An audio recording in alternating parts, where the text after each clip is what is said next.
почитувани представници на медиумите, лаги, инсинуации, кога ќе дојде моментот за аргументите да се соочат онамо каде што им е местото, тоа е на Собраниската комисија, нив едноставно ги нема. Од она кое што можам да го кажам е дека оние аргументи кои што неколку дена ги слушавме во јавноста, прво беше дека во аспект на просторните услови во салата 4 немаше место каде да седнат, обезбедивме место. Понатаму имаше аргумент дека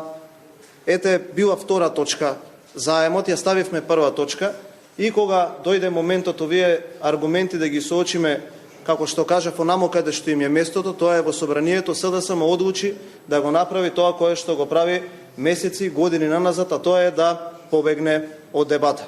Исто како што се демантирани за сите оние инсинуации кои што ги соопштуваат во јавноста, прво беа дека ќе крахираше пензискиот систем, дека буџетот не можел да ги издржи покачувањето на платите, дека ќе дошле мигрантите, дека не можел да повлечеме средства од Европската унија за планот за раст и дека ќе дошли, како вчера што кажа во соопштението, немало да дозволат да помине ваков заем. Денеска на една бенигна пресконференција можевме да видиме дека нема да учествувале во дебатата, бидејќи едноставно на крајот денот се свесни дека нема да има аргументи со кои што ќе може да ги подкрепат овие нивни тврдења. Што е важно за македонската јавност од аспект на овој финансиски пакет? Прво, дека има најповолни можни услови кои што во моментов се достапни на пазарот и убедливо најповолни услови кои што некоја земја од регионот ги има обезбедено. Второ, дека со овие средства ќе продолжи интензивното реализирање на капиталните инвестиции, нешто што согласно податоците на Државниот завод за статистика може да се види дека секторот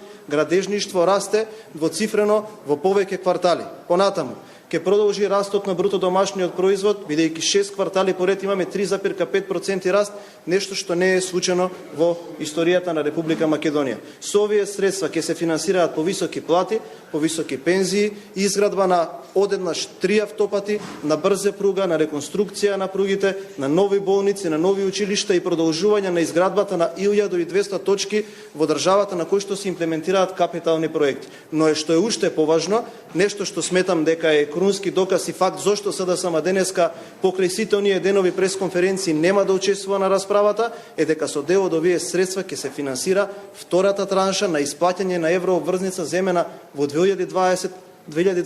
година, се извинувам, а која што достасува за плаќање во јуни. Како заклучок би сакал да ја укажам на македонската јавност дека ова што го гледавте изминатите денови и она кој што го видовте денес, а тоа е да се избега од дебата, е доказ дека на СДСМ не треба да им се верува. СДСМ е партија која што во утринското соопштение ќе каже дека ќе се бори, дека нема да дозволи државата да продолжи да функционира нормално, а потоа кога ќе бидат соочени со моментот да ги овие аргументи докажат во собраниските простори, во собраниската дебата, нив едноставно ќе ги снема.